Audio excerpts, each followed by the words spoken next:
Hello दोस्तों आज के वीडियो में हम बात करने वाले हैं कि डीआईजी ऑफिसर कैसे बने। तो दोस्तों भारत में काफ़ी सारे स्टूडेंट का बचपन से ही सपना होता है कि आगे चल के वे एक पुलिस बने या फिर उनका सपना होता है कि वे पुलिस के विभाग के सबसे बड़े का पद पर कार्य करें। तो दोस्तों अगर हम बात करें पुलिस विभाग में सबसे बड़े पद की, तो सबसे बड़ा पद पुलिस विभाग में आईजी ऑफिसर का होता है। इसके बाद एक डीआईजी ऑफिसर का होता है। दोस्तों आप में से बहुत सारे स्टूडेंट हैं जो आईएएस पीसीएस बनना चाहते हैं, लेकिन आपकी जानकारी के लिए हम बता देना चाहते हैं कि आईएएस पीसीएस का जब एक प्रमोशन होता है तो उन्हें एसपी ऑफिसर बनाया जाता है, और एसपी ऑफिसर बनने के बाद आपको जब प्रमोशन होता है तो आप तब जाके आप एक डीआईजी ऑफिसर बनते हैं। यानी कि एक डीआईजी ऑफिसर के अंडर में आईएएस पीसीएस एसपी जैसे ऑफिसर और एसएसपी जैसे बड़े बड़े ऑफिसर भी इनके अंडर में कार्य करते हैं। तो दोस्तों आप समझ सकते हैं कि ये कितना बड़ा पद है। दोस्तों अगर आप भी एक डीआईजी ऑफिसर बनना चाहते हैं, इस फील्ड में अपना करियर बनाना चाहते हैं, तो उससे पहले आपको ये पता होना चाहिए कि डीआईजी ऑफिसर कैसे बनते हैं, कौन सा एग्ज़ाम देना होता है, कौन सा प्रोसेस है प्रमोशन के जरिए, कितना साल लगता है, कौन सा एग्ज़ाम देना होता है, उनकी सैलरी कितनी होती है, इन सब के बारे में पूरे डिटेल्स में इस वीडियो में हम बात करने वाले हैं। तो ये वीडियो आपके लिए बहुत हेल्पफुल होने वाला है, तो वीडियो को अंत तक ज़रूर देखें। तो आइए स्टार्ट करते हैं। तो दोस्तों स्वागत है हमारे यूट्यूब चैनल करियर फोकस 2.0 में। तो दोस्तों सबसे पहले हम बात कर लेते हैं कि डीआईजी क्या होता है। दोस्तों डीआईजी जिसका फुल फॉर्म होता है deputy inspector general of police. दोस्तों एक डीआईजी ऑफिसर के कंधे के ऊपर वर्दी में एक अशोक स्तंभ और 3 स्टार लगे होते हैं, और वहाँ पे लिखा होता है आईपीएस, जिसे आप आसानी से पहचान सकते हैं देखकर कि यह एक डीआईजी ऑफिसर है। दोस्तों आपकी जानकारी के लिए हम बता देना चाहते हैं कि आप डीआईजी ऑफिसर डायरेक्ट नहीं बन सकते हैं, आप सिर्फ प्रमोशन के ज़रिए ही एक डीआईजी ऑफिसर बन सकते हैं। दोस्तों डीआईजी ऑफिसर बनने के लिए आपके पास 2 रास्ते होते हैं। सबसे पहला होता है आप यूपीएससी क्लियर करके आप एक आईएएस ऑफिसर बन के, इसके बाद प्रमोशन के ज़रिए आप एसपी बन के, इसके बाद आप एक डीआईजी ऑफिसर बन सकती हैं। या फिर दूसरा रास्ता आपके पास ये होता है कि आप यानी कि एसपीएससी यानी कि state public service commission exam को क्लियर करके आप डायरेक्ट एसपी ऑफिसर बने। एसपी ऑफिसर बनने के बाद प्रमोशन के जरिए आप डीआईजी ऑफिसर बन सकते हैं। आइए आपको बताते हैं कि डीआईजी ऑफिसर बनने के लिए आपके पास योग्यता क्या होनी चाहिए।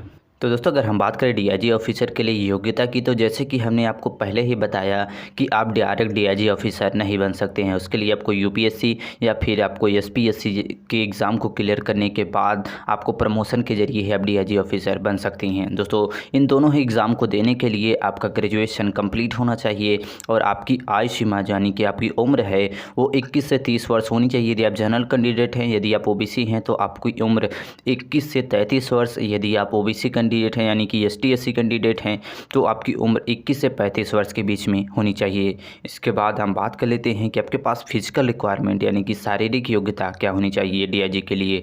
दोस्तों आपकी हाइट जो होनी चाहिए, यदि आप मेल कैंडिडेट हैं तो आपकी हाइट 165 सेंटीमीटर, यदि आप फीमेल कैंडिडेट है तो आपकी हाइट 150 सेंटीमीटर होनी चाहिए। दोस्तों हाइट में भी आपको छूट दी जाती है यदि आप ओबीसी या फिर एसटी एससी कैंडिडेट हैं तो।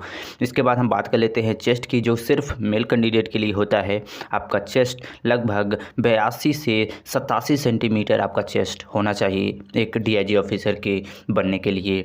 आइए पूरी डिटेल्स में बताते हैं कि एक डीआईजी ऑफिसर बनने के लिए आपको 12th से लेकर क्या क्या करना होता है।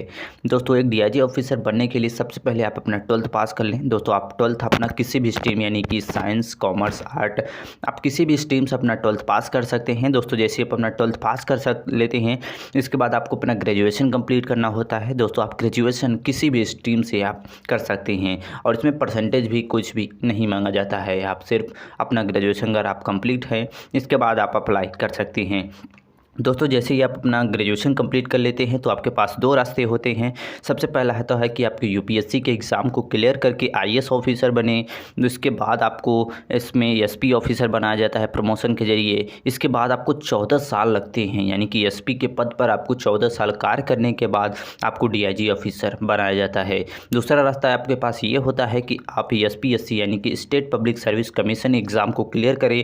इसके एग्ज़ाम को क्लियर करने के बाद आपको एसपी ऑफिसर बना दिया जाता है। इसके बाद आपको लगभग 10 से 15 साल बाद, यानी कि एसपी के पद पर 10 से 15 साल बाद कार्य करने के बाद आपको डीआईजी ऑफिसर बना दिया जाता है।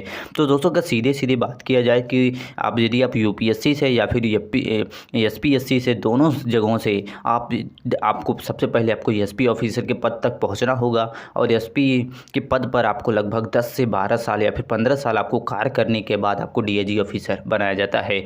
आइए को दोनों एग्ज़ाम के बारे में बता देते हैं कि इनका एग्ज़ाम पैटर्न कैसा होता है और कितनी बार इस एग्ज़ाम को आप दे सकते हैं, यूपीएससी और एसपीएससी एग्ज़ाम के बारे में। दोस्तों यूपीएससी और एसपीएससी के एग्ज़ाम सिलेबस लगभग सेम ही रहता है। दोस्तों इसमें सबसे पहले आपका रिटन एग्जाम यानी प्रारंभिक परीक्षा कराया जाता है, जिसमें आपका 2 पेपर लिया जाता है। दोस्तों इसमें ऑब्जेक्टिव टाइप क्वेश्चन आपसे पूछे जाते हैं। प्रत्येक पेपर के लिए आपको 2-2 घंटे का समय दिया जाता है। इसके बाद आपका आता है मेन एग्ज़ाम। दोस्तों मेन एग्ज़ाम में आपका 9 पेपर लिया जाता है, जिसमें सब्जेक्टिव और ऑब्जेक्टिव दोनों टाइप से आपके क्वेश्चन पूछे जाते हैं। प्रत्येक पेपर के लिए आपको 3-3 घंटे का समय दिया जाता है। मेन एग्ज़ाम को जैसे ही आप क्लियर कर लेते हैं, इसके बाद आपका इंटरव्यू कराया जाता है। दोस्तों इंटरव्यू को अगर आप अच्छे से तैयारी करके जाएंगे तो आप आसानी से इंटरव्यू को भी क्लियर कर लेंगे। दोस्तों इंटरव्यू को क्लियर करने के बाद यदि आपने यूपीएससी का एग्ज़ाम दिया है तो आप आईएएस ऑफिसर बनेंगे। आईएएस ऑफिसर बनने के बाद आपको एसपी में आपका प्रमोशन होगा। दोस्तों एसपी के बाद आप डीआईजी ऑफिसर बन जाएंगे। यदि आप state public service commission exam को दिए हैं तो उसके बाद आप डायरेक्ट एसपी ऑफिसर बनेंगे। इसके बाद प्रमोशन के जरिए आप डीआईजी ऑफिसर बन जाएंगे। तो दोस्तों ये को बताते हैं, जब बहुत सारे लोग जानना चाहते हैं कि एक डीआईजी ऑफिसर की मंथली सैलरी कितनी होती है। तो दोस्तों अगर हम बात करें एक डीआईजी ऑफिसर की मंथली सैलरी, तो इनकी मंथली सैलरी लगभग 56,000 रुपये से लेकर 2.5 लाख रुपए तक इनकी मंथली सैलरी होती है। इसके अलावा इन्हें गवर्नमेंट द्वारा काफ़ी सारे भत्ते भी प्रोवाइड किए जाते हैं। तो दोस्तों ये थी जानकारी कि डीआईजी ऑफिसर कैसे बने। आई होप आप समझ गए होंगे कि डीआईजी ऑफिसर बनने के लिए क्या करना होता है, डीआईजी ऑफिसर के लिए कौन सा एग्ज़ाम देना होता है, कैसे बनते हैं और उनकी सैलरी कितनी मिलती है। दोस्तों वीडियो से रिलेटेड आपके मन में कोई क्वेश्चन हो तो कमेंट करके पूछ सकते हैं। दोस्तों वीडियो अच्छा लगा हो तो वीडियो को लाइक कर दिए और चैनल पर नए हो तो सब्सक्राइब करके बेल आइकन को प्रेस करना ना भूलें। मिलते हैं नेक्स्ट वीडियो में, तब तक के लिए जय हिंद।